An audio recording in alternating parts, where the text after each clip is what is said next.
Hello students, today we are going to study very important, interesting chapter of chemistry, that is chemistry in everyday life. So in this chapter we are going to study how our life we cannot imagine without chemistry. So we know that our day starts with chemistry and our day also ends with chemistry.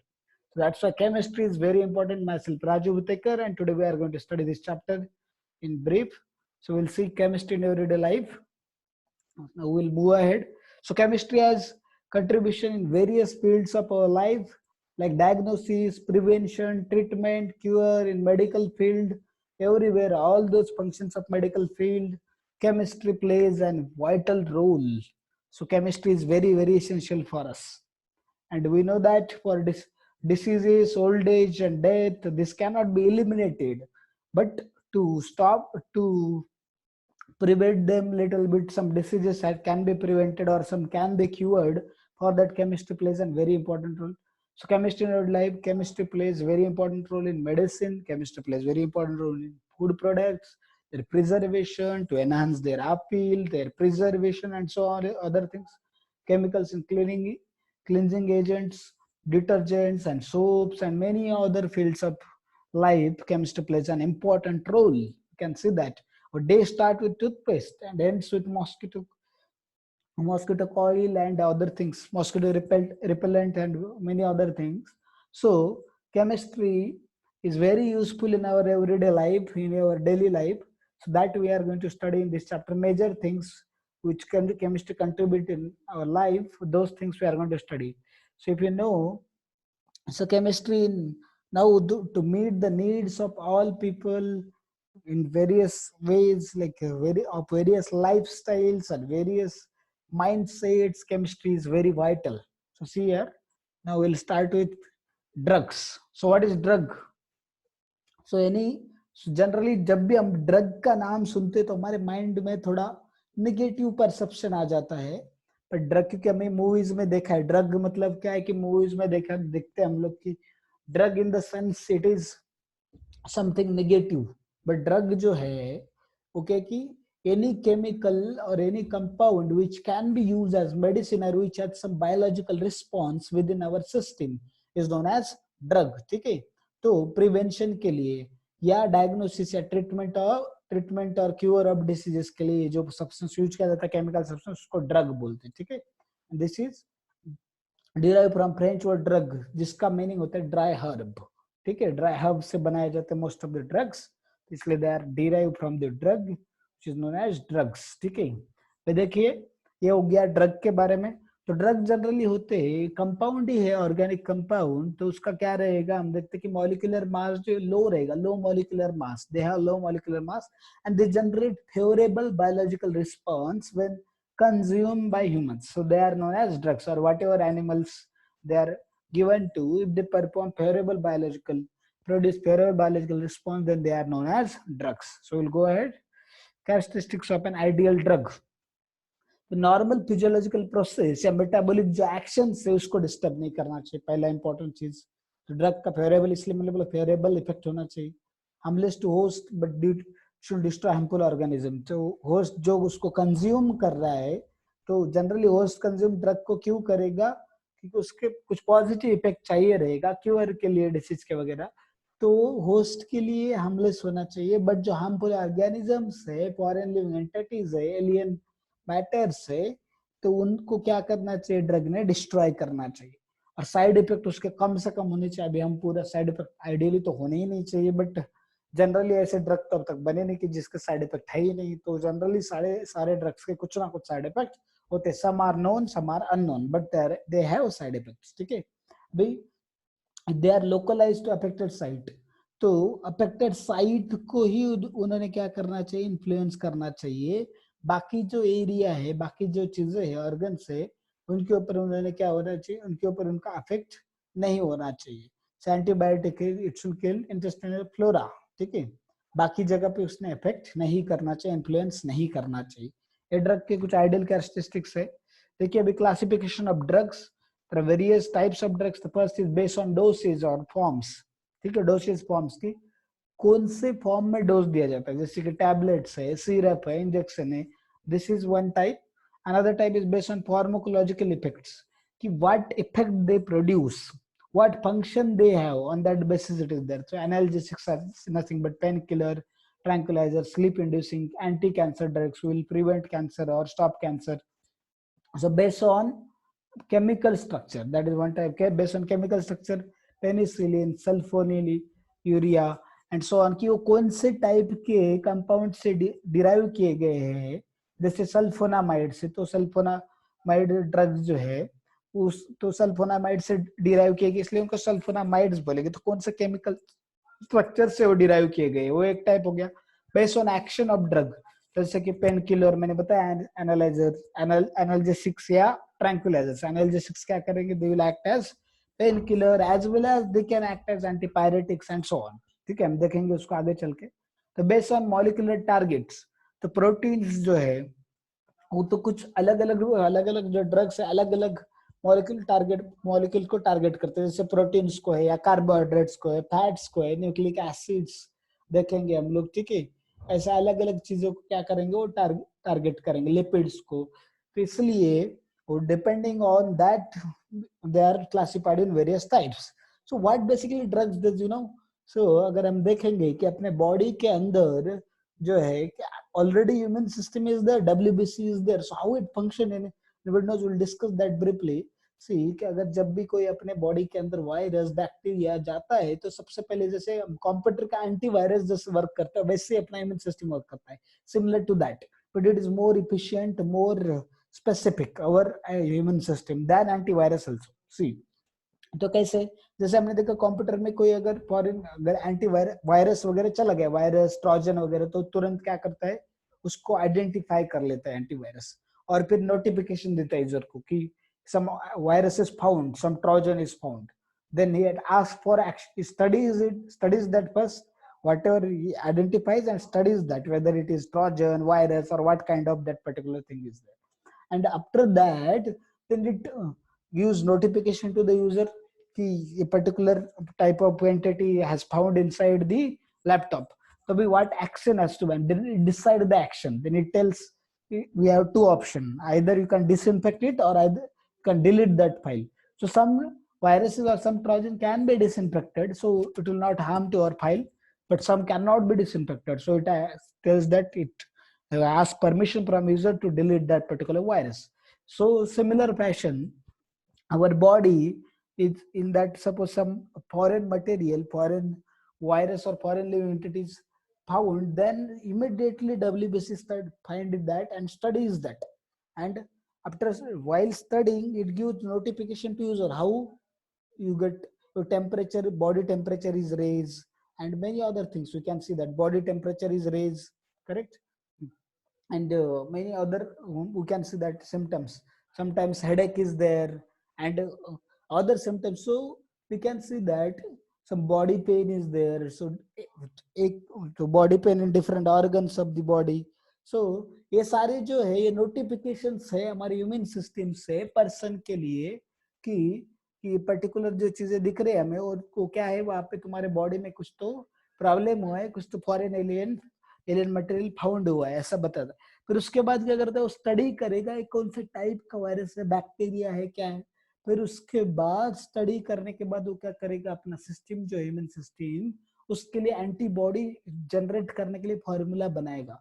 Formula बनाने के बाद जैसे formula बनेगा, तो उस time तक तो bacteria जो वायरस जो भी एंटर किया है, वो तो शांत नहीं बैठेगा, वो तो नहीं बोलेगा अभी हम लोग भी इक्वल फेयर फाइट करेंगे. जब तक एंटीबॉडी जनरेट नहीं होते, तब तक हम लोग भी मल्टीप्लाई नहीं होंगे, ग्रो नहीं होंगे.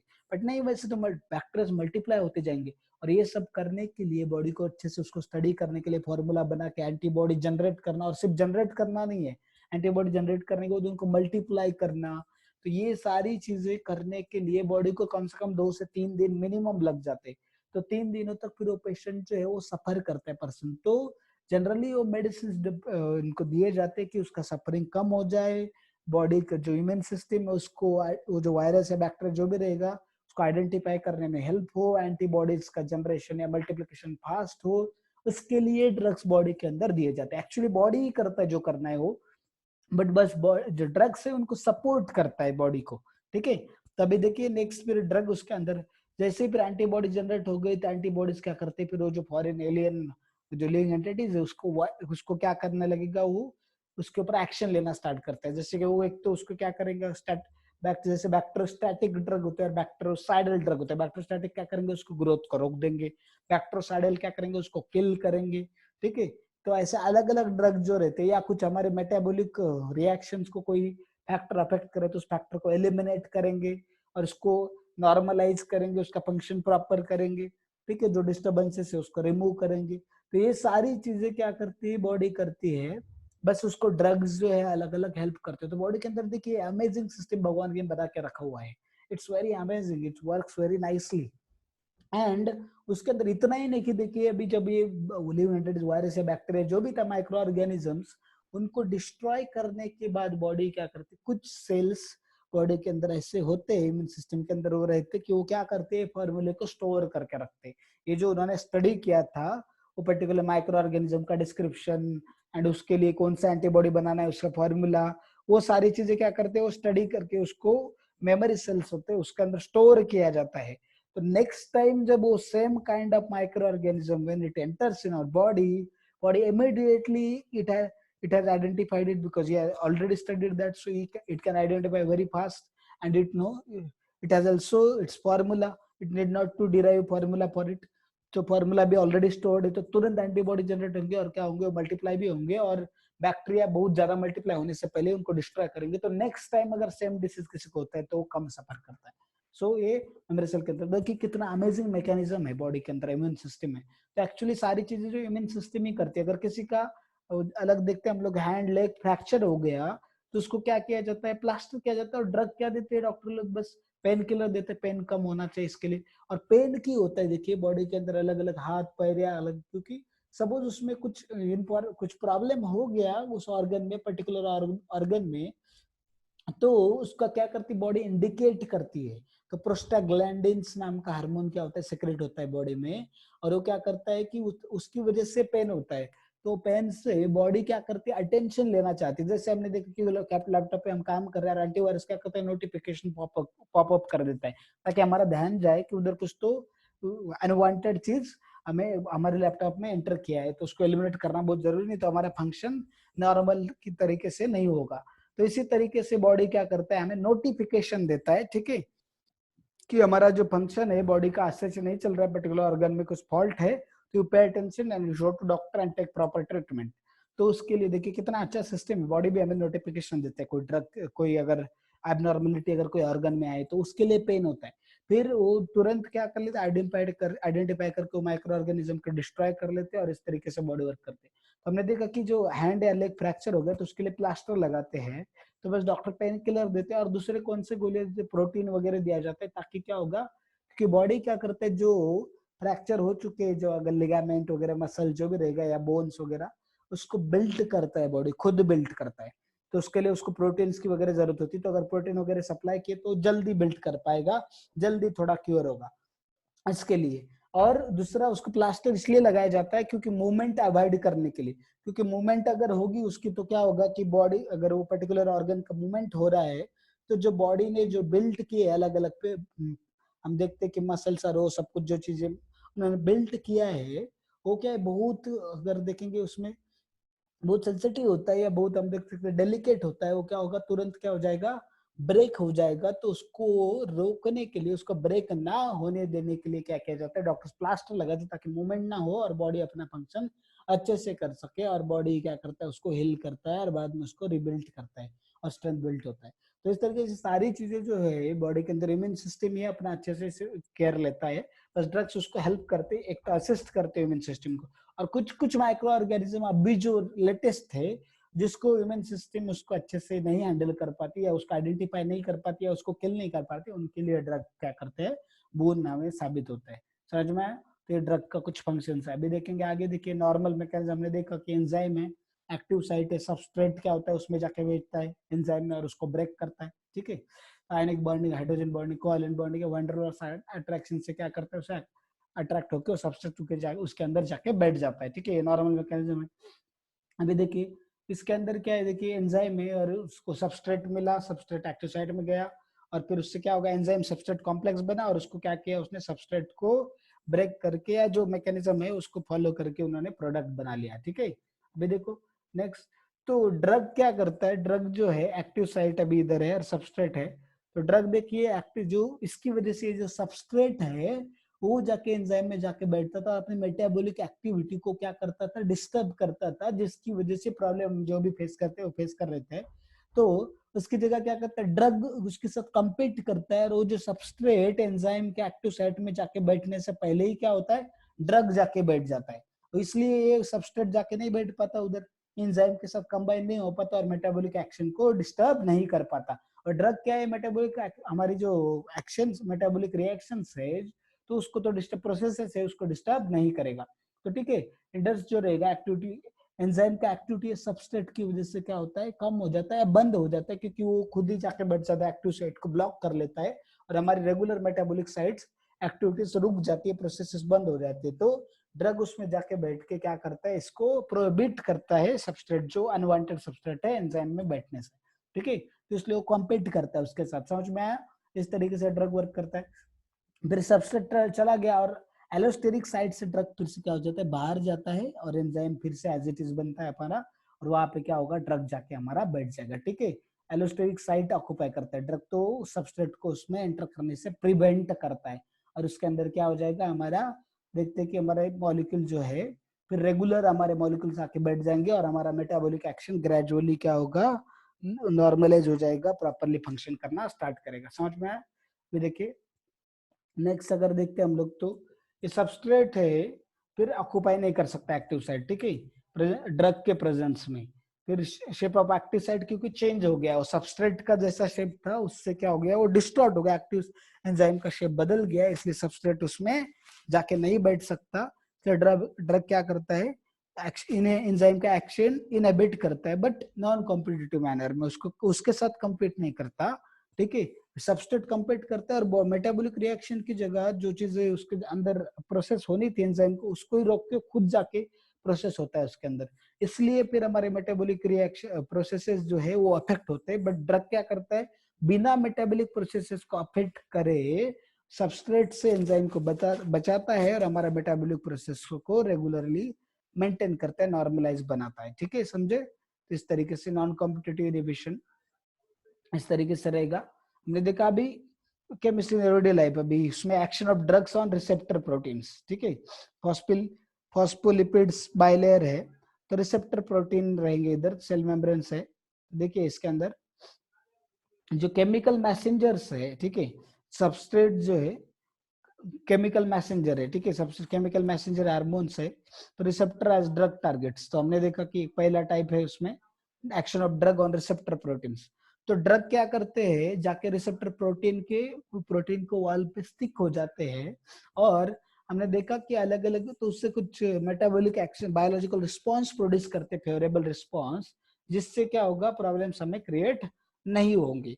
ठीक है, तो हमने देखा कि जो बाकी के जो फॉरेन मटेरियल्स है वो जाके उसके अंदर बैठ जाते हैं, उसका शेप को डिस्टॉर्ट करते हैं, तो ड्रग क्या कर लेता है, उसको फिर से नॉर्मलाइज बनाता है, और जो बाकी के सबस्ट्रेट है उसको आने से पहले वो खुद कंबाइन हो जाता है रिसेप्टर वॉल्स के साथ में और उसके एक्शन को प्रोहिबिट करता है। ठीक है, तो हमने देखा केमिकल मैसेंजर, तो फिर सबस्ट्रेट जो है क्या करते हैं, केमिकल मैसेंजर हार्मोन्स है, जनरली हमारे हार्मोन्स क्या करते हैं, अलग अलग एक्शंस के लिए रिस्पॉन्सिबल है। हमने देखा कि action of drug on receptor proteins, तो ड्रग क्या करता है, हमने देखा कि इसमें क्या करता है, मैसेज जो है सेल के अंदर डायरेक्टली ट्रांसफर करता है, और हमें क्या करता है, जो एक्चुअल मैसेज पहुंच नहीं रहा था सेल के पास में, जो डिसीज की वजह से या जो भी फॉरेन एलियन मटेरियल की वजह से, उसको क्या करता है, आसानी से उसके पास पहुंचा देता है। ठीक है, अभी देखिए नेक्स्ट, अगर हमने देखा केमिकल मैसेंजर फिर बाइंडिंग साइट को क्या करता है, लीव करता है बाद में। ठीक है, और ड्रग उसको अफेक्ट होने नहीं देता है।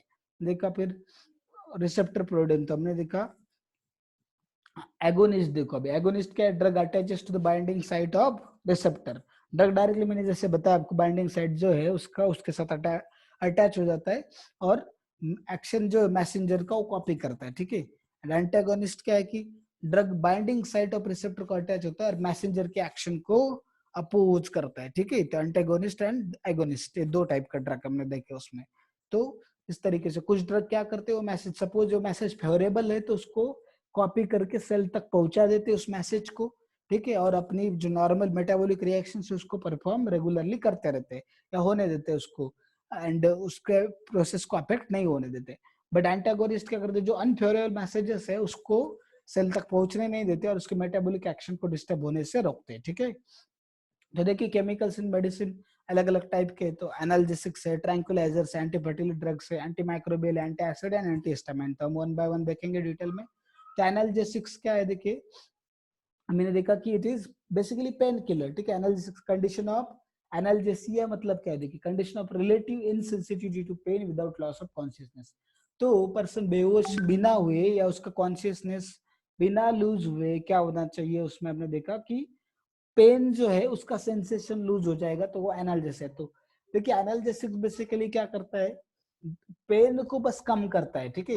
एंड वो क्या करता है, सेंट्रल नर्वस सिस्टम को डिप्रेस करते हैं, उसकी फंक्शन को रोक देते हैं। तो जो न्यूरॉन्स है जो हमारे पर्टिकुलर ऑर्गन से ब्रेन तक सिग्नल पेन का पहुंचाते हैं, जो प्रोस्टाग्लैंडिन्स के जो सिग्नल जो जनरेट हो रहे हैं, वो न्यूरॉन क्या करते हैं, मोटर सेंसरी न्यूरॉन से मोटर न्यूरॉन से क्या करते हो, ब्रेन तक पहुंचाते हैं, उसको रोक देता है एनाल्जेसिक्स। तो इसलिए हम पेन कम होता है, फील नहीं होता, बट एक्चुअल जो प्रॉब्लम है वो तो प्रॉब्लम सॉल्व हुआ नहीं, इसलिए एनाल्जेसिक्स आर वेरी डेंजरस। सो अगर बहुत ज्यादा जरूरत है तो डॉक्टर के कंसल्टेशन से ही लेना चाहिए, अदरवाइज हमने इनको लेना नहीं चाहिए जनरली एनाल्जेसिक्स को। तो याद रखिए क्योंकि analgesics are very very dangerous, क्योंकि वो क्या करते हैं, सिर्फ पे हमारा पेन को रोक देते हैं, ठीक है, पेन को रोक देते हैं एनाल्जेसिक, बस बाकी कुछ करते नहीं है। और वो सेंट्रल नर्वस सिस्टम को डायरेक्ट डिप्रेस कर देते हैं, उनको क्या करते हैं, सप्रेस करते हैं। इसकी वजह से क्या होगा, सेंट्रल नर्वस सिस्टम का फंक्शन अगर रेगुलरली लेते रहे तो हैबिट फॉर्मिंग भी होता है, सेंट्रल नर्वस सिस्टम का फंक्शन डिस्टर्ब होगा। इससे अलग सारे बाकी सारे बहुत सारे साइड इफेक्ट इसके हैं, तो इसको ज्यादा लेना नहीं चाहिए। बट बहुत ज्यादा पेन है तो उस केस में analgesics are consider to be boon, ठीक है। भी देखिए नेक्स्ट हम देखते हैं।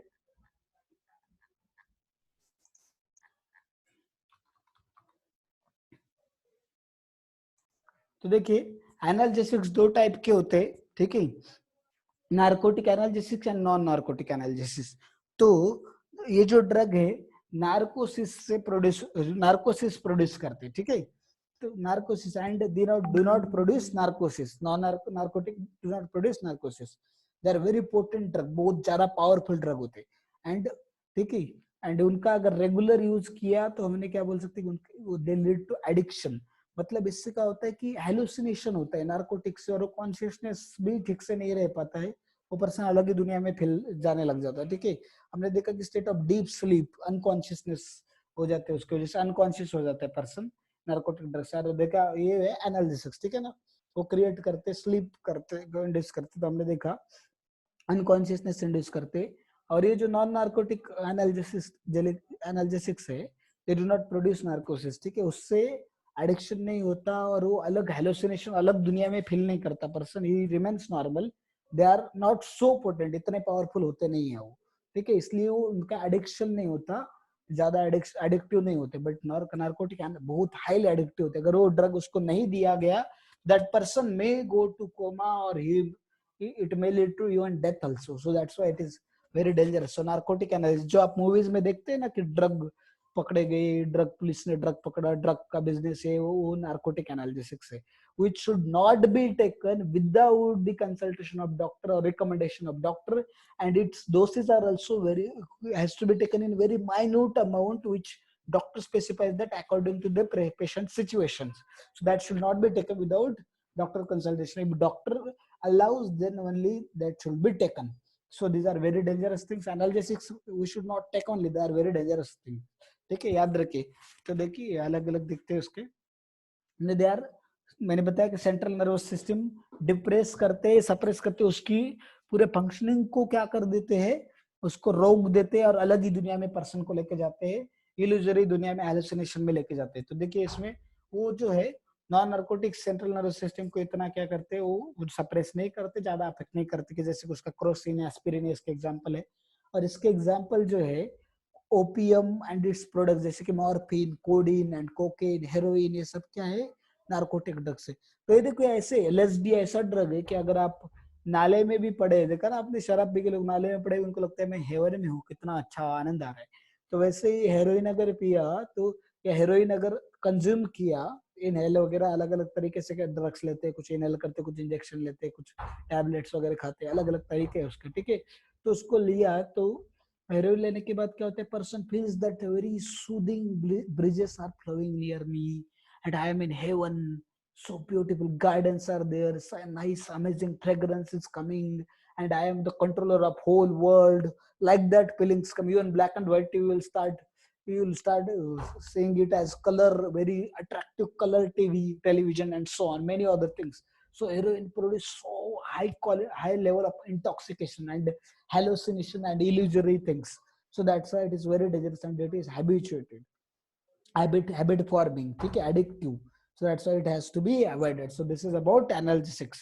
I will move ahead. Narcotic analysis में हमने देखेंगे property structure of morphine, codeine and heroine. तो प्रॉपर्टी, दे आर नेचुरल अल्कालॉइड्स है। फिर ओपियम से मिलते हैं हमें, इसलिए व्हाइट मिल्क की लेटेक्स रहता है उससे मिलते हैं, इसलिए उनको क्या बोलते हैं, ओपिएट्स भी बोलते हैं, ठीक है, ओपिएट्स भी बोला जाता है उनको, ठीक है। अभी देखो ओपियम या पॉपी प्लांट से मिलता है हमें, ठीक है, इसलिए that comes out of the capsule of पेपेवर somniferum, ठीक है। ओपियम अल्काइड क्या होगा, 10% मॉर्फिन होता है और 5% कोडीन होता है उसके अंदर। तो याद रखिए ओपियम से डिराइव करते हैं, इसलिए उनको ओपिएट्स भी बोला जाता है। फिर स्ट्रक्चर ऑफ नार्कोटिक ड्रग्स, ये मॉर्फिन का स्ट्रक्चर है, देखिए ये वाला हेरोइन का स्ट्रक्चर है और कोडीन का। तो स्ट्रक्चर्स भी पूछे जाते हैं एग्जाम में, तो लर्न द स्ट्रक्चर, ड्रॉ करने की उसकी प्रैक्टिस करो और इसको बार बार ड्रॉ कीजिए तो क्लियर हो जाएंगे आपके। Will go ahead. देखिए non narcotic analgesic example aspirin है, तो माइल्ड एनाल्जेसिक से ज्यादा पोटेंट नहीं होता है, antipyretic, it also act as antipyretic, anti inflammatory, ठीक है। तो हमने इसमें देखा कि अलग अलग, इसलिए क्या करते हैं, क्रोसिन किसके लिए देते हैं, अलग सारी चीजों के लिए बोलते, कुछ भी हो क्रोसिन ले लो या पैरासीटामोल ले लो, पैरासीटामोल के एनाल्जेसिक है, वो तो एक पेन किलर भी है। फिर उसके बाद अगर किसी को फीवर आया तो वो भी कम होता है, या किसी को सर्दी बुखार आया तो वो भी कम होता है, और इन्फ्लेमेशन जो है वो भी रुकता है, ठीक है। तो ये अलग अलग चीजों के लिए यूज कर सकते हैं। हेडेक के लिए तो देखो 3 in 1 फंक्शन है इसका, ठीक है, headache, cold, tissue ceiling etcetera. And acetylation of salicylic acid का एसिटाइलेशन करेंगे तो उससे मिलता है हमें ये वाला एस्पिरिन, ठीक है। Common name acetyl salicylic acid, और या एस्पिरिन बोलते हैं, IUPAC 2 acetoxy benzoic acid. Next will move ahead. Aspirin synthesis, देखो सैलिसिलिक एसिड रिएक्शन याद रखिए और उसका स्ट्रक्चर भी याद रखिए, एग्जाम में पूछा जाता है, ठीक है। 6 मेंबर रिंग स्ट्रक्चर है, तो एसिटिक अनहाइड्राइड के प्रेजेंस में रिएक्शन होती है, और हमने देखा सैलिसिलिक एसिड एसिटिक एनहाइड्राइड के प्रेजेंस में हमें तो एसिटॉक्सी बेंजोइक एसिड मिलता है, एस्पिरिन मिलता है, ठीक है। तो नेक्स्ट देखिए एस्पिरिन सब्स्टिट्यूटेड, तो हमने देखा नेप्रोक्सिन, ठीक है, propionic acid derivative, phenyl propionic acid derivative, ठीक है। ये भी क्या है, डेरिवेटिव ऑफ एस्पिरिन, एस्पिरिन का कुछ पार्ट, जो कुछ चीजें वो सब्स्टिट्यूट किया है। फिर आइब्यूप्रोफेन भी है, ठीक है। तो ये पैरासीटामोल एसिटो एमिडोफिनॉल, ठीक है, 4 एसिटो एमिडोफिनॉल, ये पैरासीटामोल है। तो एस्पिरिन से ही, एस्पिरिन ही क्या है, पैरासीटामोल का भी हम देखते हैं कि मेन कंस्टिट्यूएंट है, या एस्पिरिन से ही डिराइव किया जाता है paracetamol, which is also analgesic, non narcotic analgesic, ठीक है। तो ये स्ट्रक्चरल रिएक्शन आप याद रखिए। नेक्स्ट देखते हैं हम लोग कि drugs for treatment of mental disorders, mental disorder के लिए क्या, अभी देखते हैं अभी आजकल दुनिया में बहुत सारे मेंटल डिसऑर्डर वो बहुत सारे लोगों को हो रहे हैं, कि जैसे कि देखते हैं कि डिप्रेशन, फिर उसके बाद हम लोग देखते हैं डिप्रेशन, फिर उसके बाद हाइपरटेंशन, ये बहुत सारे प्रॉब्लम्स हो रहे हैं लोगों को, ठीक है, मैडनेस, ये सारी चीजों को। तो उसके लिए अलग अलग ड्रग देखते हैं हम लोग। पहले उसके अंदर 3 कैटेगरी के ड्रग्स है, ट्रैंक्विलाइजर से, फिर एंटी डिप्रेसेंट, ठीक है, या मूड एलिवेटर से, एंड नेक्स्ट इज सिडेटिव्स है। तो देखिए अभी chemistry lab, drugs use in mental disorders, ठीक है। तो central nervous system activity is slow down, उसकी वजह से क्या होती है कि अगर suppose central nervous system activity slow हो गई तो डिप्रेस हो जाता है, person starts feeling of low of himself, and we consider अभी जिंदगी में कुछ नहीं रखा है, अभी मेरे लिए मैं कुछ नहीं कर सकता हूँ, मेरा जिंदगी वेस्ट हो गया, और he start feeling low of himself and he think of committing suicide, and he cannot do anything, and his confidence is completely destroyed. That is depression, high depression, ठीक है। तो देखो हमारा जो है अभी नेक्स्ट देखिए ड्रग्स, तो मेंटल डिसऑर्डर में कौन सा ड्रग यूज करते थे, central activity, central nervous system का जो एक्टिविटी वो स्लो हो गया, ठीक है, तो उसको एक्टिविटी को स्टिमुलेट करने की जरूरत होता है। और कुछ मेंटल डिसऑर्डर में क्या होता है, सेंट्रल नर्वस सिस्टम का एक्टिविटी बहुत ज्यादा बढ़ जाता है, तो उसको स्लो करने की जैसे जरूरत है, जैसे हाइपर एक्टिव हो जाता है पर्सन, हाइपर टेंशन, या अगर देखा इसमें कि डिप्रेस हो जाता है, अगर स्लो हो गया तो डिप्रेस हो जाता है, और ज्यादा हो गया तो हाइपर टेंशन, हाइपर एक्टिव हो जाता है। तो दोनों भी सही नहीं है, हमें क्या होगा, बैलेंस चाहिए दोनों के बीच में। तो हमें दोनों को बैलेंस करने के लिए फिर ड्रग्स यूज किए जाते हैं, अगर जिसका ये सब चीजें हुए हैं उसके लिए, ठीक है। तो अभी देखिए हमने देखा कि इसमें ड्रग्स जो है मेंटल डिसऑर्डर में यूज किए जाते हैं अलग अलग। ट्रैंकुलाइजर क्या करते हैं, स्ट्रेस एंड एंजाइटी को रिलीव करते हैं। सेडेटिव्स क्या है, स्लीप इंडल, कुछ लोगों को इंसोम्निया होता है तो स्लीप, नींद ही नहीं आती, तो उनको क्या किया जाता है, फिर सेडेटिव्स दिए जाते हैं, स्लीप इंड्यूसिंग ड्रग होते हैं, ठीक है। और ये वाले एंटी डिप्रेसेंट और मूड एलिवेटर्स जो है वो क्या करते हैं, एक्टिविटी जो है सेंट्रल नर्वस सिस्टम का उसको रिड्यूस करते हैं। और ट्रैंकुलाइजर क्या करते हैं, स्ट्रेस को रिलीव करते हैं या एंजाइटी को रिलीव करते हैं, इसलिए हाइपरटेंशन से ट्रैंकुलाइजर्स बचाते हैं। और ये अगर कोई डिप्रेस हो गया तो एंटी डिप्रेसेंट या मूड रिलेटर्स यूज करते हैं, सेडेटिव्स किसी इंसोम्निया, किसी को नींद नहीं आ रही तो उसके लिए यूज करते हैं, ठीक है। फिर अभी देखिए tranquillisers generally chemical substances used to relieve और रिड्यूस स्ट्रेस एंजाइटी, जैसे कामनेस, बहुत ठंडा हो जाता है आदमी, अगर हम बोल सकते हैं नॉर्मल लैंग्वेज में, या क्या है कि वो आराम से नॉर्मल है कि प्रॉपर रेस्ट नहीं ले पाता, ठीक है, या वो क्या होगा, पूरा डिस्टर्ब रहेगा, पूरा खोया खोया रहेगा, अपनी दुनिया में रहेगा, तो वो सब चीजें है, इसका मतलब वो डिप्रेस हो चुका है, ठीक है, तो उसके लिए ट्रैंकुलाइजर्स देने पड़ेंगे उसको। तो मैसेज मैकेनिज्म जो है फ्रॉम नर्व से जो रिसेप्टर को जाता है तो देखिए हमारे सेंसेस क्या होता है कि वो सेंसर्स है, हमारे बॉडी सेंसरी न्यूरॉन से वो क्या करते हैं, इम्पल्स को सेंस करते हैं, फिर उसके थ्रू क्या होते हैं, हम लोग देखा सिनेप्स के थ्रू मोटर न्यूरॉन को ट्रांसफर करते, एक न्यूरॉन से दूसरे न्यूरॉन में सिग्नल ट्रांसफर होता है, फिर वो सेंट्रल नर्वस सिस्टम में, हमारे स्पाइनल कॉर्ड में मोटर न्यूरॉन्स होते हैं, उससे ब्रेन को सप्लाई, ब्रेन को फिर वो सिग्नल भेजा जाता है, ठीक है, फिर ब्रेन रिकमेंडेड एक्शन लेके फिर से वो वापस सिग्नल भेजता है। और हमें पता है कि देखिए ये सारा रिफ्लेक्स एक्शन भी पता है कि देखिए रिफ्लेक्स एक्शन कितना अमेजिंग फिनोमेनन है बॉडी के अंदर भगवान ने बनाया हुआ, तो ये सारी चीजें बॉडी के अंदर रहती है। तो देखिए ये सब बायोलॉजी में आपने डिटेल में पढ़ा होगा। फ्रॉम नर्व टू रिसेप्टर, अभी देखिए ये क्या करते हैं, मेंटल टेंशन को रिड्यूस करने के लिए, डिसऑर्डर में जो मूड है उसका जो डिसऑर्डर मैनिया, कुछ लोगों का मूड हमेशा खराब ही रहता है, कुछ लोगों को नींद ही नहीं आती है, ठीक है, वो सब जो चीजें है उसको मेंटल डिसऑर्डर से उसको रिमूव करने के लिए ट्रैंकुलाइजर्स यूज किए जाते हैं, ठीक है। तो ये देखिए एग्जांपल दिया इधर, नाइट क्वीन ये वाला गोली है, ट्रैंकुलाइजर कैटेगरी में आता है वो, ठीक है। साइड इफेक्ट्स, हेडेक हो सकता है उससे, वेट गेन, बहुत सारा वेट बढ़ सकता है क्योंकि सोया ही रहेगा पर्सन, ठीक है, तो वेट बढ़ सकता है, विजन अफेक्ट हो सकता है, ब्लरिंग ऑफ विजन, ठीक है, तो इसलिए डॉक्टर के रिकमेंडेशन के बिना लेना नहीं चाहिए, डोज डॉक्टर ने जितना बोला उतना ही लेना चाहिए। कुछ लोग इसलिए 4-4 5-5 एक साथ खा लेते हैं, बट इसके बहुत सारे साइड इफेक्ट है, याद रखिए।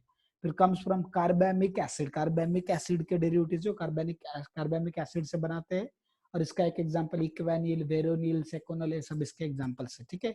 अभी देखिए नेक्स्ट, देखिए मिथिल प्रोपिल कार्बामिक एसिड, तो ये वाला मीप्रो meprobamate, it is also example of tranquillisers. Next देखिए Valium is also example another. तो ये सारे स्ट्रक्चर आप लर्न कर लीजिए, बहुत इंपॉर्टेंट है, उनके आईपीएससी नेम्स, उसके स्ट्रक्चर्स, उसके कॉमन नेम, ये सब आपको पता होने चाहिए, क्लॉर्डी जेपोक्साइड एंड सो ऑन, ठीक है। डिस्ट्रीब्यूटिव्स देखने हमें, तो डिस्ट्रीब्यूटिव्स ऑलरेडी बता दिया मैंने, यूरिया है, मैलोनिक एसिड है, बार्बिटेरिक एसिड है, तो जनरली जो होते हैं बार्बिटेरिक एसिड के ही डेरिवेटिव होते हैं सेडेटिव्स, ठीक है, और वो क्या करते हैं, स्लीप इंड्यूसिंग ड्रग्स होते हैं, तो इसके लिए वेरोनल है, ये सारे क्या है, सेडेटिव्स है, तो याद रखिए उसके स्ट्रक्चर्स लर्न कर लीजिए, प्रैक्टिस कीजिए। एंटी डिप्रेसेंट जो है सेंट्रल नर्वस सिस्टम को स्टिमुलेट करते हैं, ठीक है, तो उसका जो एक्टिविटी लो हुआ है उसको बढ़ाते हैं, उसको स्पीड अप करते हैं एंटी डिप्रेसेंट, और पर्सन को डिप्रेशन से बाहर लेके आते हैं, ठीक है। तुमने देखा कि फिनलजीन है, नारडिल, या पायरिडीन है, या एप्रोनाजियाड है, ठीक है, तो एप्रोनाजिड या फिनलजीन, नारडिल, ये सब क्या है, एंटी डिप्रेसेंट ड्रग्स है, तो याद रखिए इनको, एंटी डिप्रेसेंट ड्रग्स। फिर नेक्स्ट देखिए एंटी माइक्रोबियल ड्रग्स, ठीक है, वो भी देखना है हमें डिटेल में, एंटी माइक्रोबियल ड्रग्स, तो उसमें एंटीबायोटिक्स होते हैं, एंटीसेप्टिक्स होते हैं, डिसइंफेक्टेंट, डिटेल में देखेंगे हम वन बाय वन क्या क्या है। तो एंटी माइक्रोबियल जनरली माइक्रोब्स जो है अलग अलग virus, bacteria, fungus and algae and so many other जो हार्मफुल ह्यूमन बॉडी को अफेक्ट कर सकते हैं, उनको किल करने के लिए अलग अलग ड्रग्स होते हैं, ठीक है। अभी देखिए नेक्स्ट, और इसमें अलग बाकी भी कैटेगरीज है, antiviral, anti histamines and so many others drug, ठीक है। देखो एंटी माइक्रोबियल्स हमने देखा कि किल और stop the growth of micro organism. तो इसमें मैंने बताया दो टाइप होते हैं, बैक्टीरियोस्टैटिक एंड बैक्टीरियोसाइडल। तो बैक्टीरियोस्टैटिक उसकी ग्रोथ को रोक देते, बैक्टीरियोसाइडल उनको किल करते, बैक्टीरिया और माइक्रो ऑर्गेनिज्म जैसे कि बैक्टीरिया है, फंगी है, वायरस है, एक्सेट्रा, ठीक है। एंटीमाइक्रोबियल्स फिर एंटीबायोटिक्स क्या होते हैं, पेनिसिलिन, क्लोराम्फेनिकोल, फिर एंटीसेप्टिक्स है क्लोराक्सिलिनॉल, बायोथियोनॉल। तो एंटीसेप्टिक प्रिवेंट दी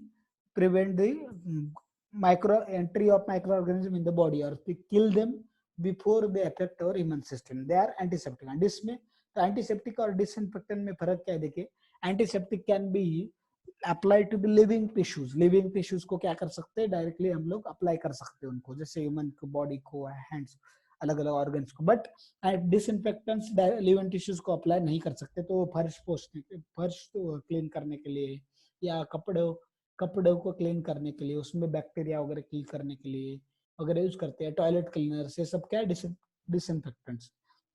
इरिथ्रोमाइसिन जो टैबलेट है that is nothing but anti microbial, ठीक है। एंटीबायोटिक्स है वो, ठीक है, याद रखिए। तो उसमें एंटीवायरल भी होते हैं, तो वायरसेस को किल करते हैं। एंटी फंगल ड्रग्स होते हैं, फंगी को किल करते हैं, ठीक है। तो ये अलग अलग कैटेगरीज इसकी है एंटी माइक्रोबियल्स की। तो एंटीबायोटिक्स हमने देखा, ड्रग क्या करते हैं, लिविंग मैटर या माइक्रो ऑर्गेनिज्म से ही, दूसरे माइक्रो ऑर्गेनिज्म से क्या किया जाता है, डिराइव किया जाता है। और ये क्या करते हैं, किल या प्रिवेंट जो अदर माइक्रो ऑर्गेनिज्म की ग्रोथ प्रिवेंट करने के लिए या उनको किल करने के लिए यूज करते हैं इनको, ठीक है। इनको प्रिवेंट करने के लिए या किल करने के लिए एंटीबायोटिक्स को यूज किया जाता है। तो एनिमल से ही, अलग अलग अदर माइक्रो ऑर्गेनिज्म से ही क्या किया जाता है, डिराइव किया जाता है, ठीक है, याद रखिए। एंटीबायोटिक्स की क्लासिफिकेशन देखिए, जैसे पेनिसिलिन, हमें पता है कि पेनिसिलियम नाम के फंगस से वो क्या क्या है, डिराइव किया गया है, ठीक है। स्पेक्ट्रम ऑफ एंटीबायोटिक्स रेंज आता है, तो broad spectrum antibiotics and narrow spectrum antibiotics होते हैं, ठीक है। तो अभी देखा हमने कि effective against several micro organism, बहुत सारे माइक्रो ऑर्गेनिज्म के अगेंस्ट क्या करते हो, एक्टिव होते हैं, उसको ब्रॉड स्पेक्ट्रम एंटीबायोटिक बोलते हैं। नैरो स्पेक्ट्रम मतलब effective against specific micro organism, तो उसको नैरो स्पेक्ट्रम बोलते हैं, ठीक है। हमने देखा ब्रॉड स्पेक्ट्रम एंड अलग अलग पता है हमें कि पॉजिटिव ग्राम होते हैं बैक्टीरिया, निगेटिव ग्राम होते हैं, ठीक है। तो किसके लिए एप्लीकेबल, अगर किसी एक के लिए है तो नैरो स्पेक्ट्रम एंटीबायोटिक्स, दोनों के लिए तो ब्रॉड स्पेक्ट्रम एंटीबायोटिक्स ऐसा, या किसी स्पेसिफिक डिसीज के लिए है वो अलग अलग कैटेगरी है।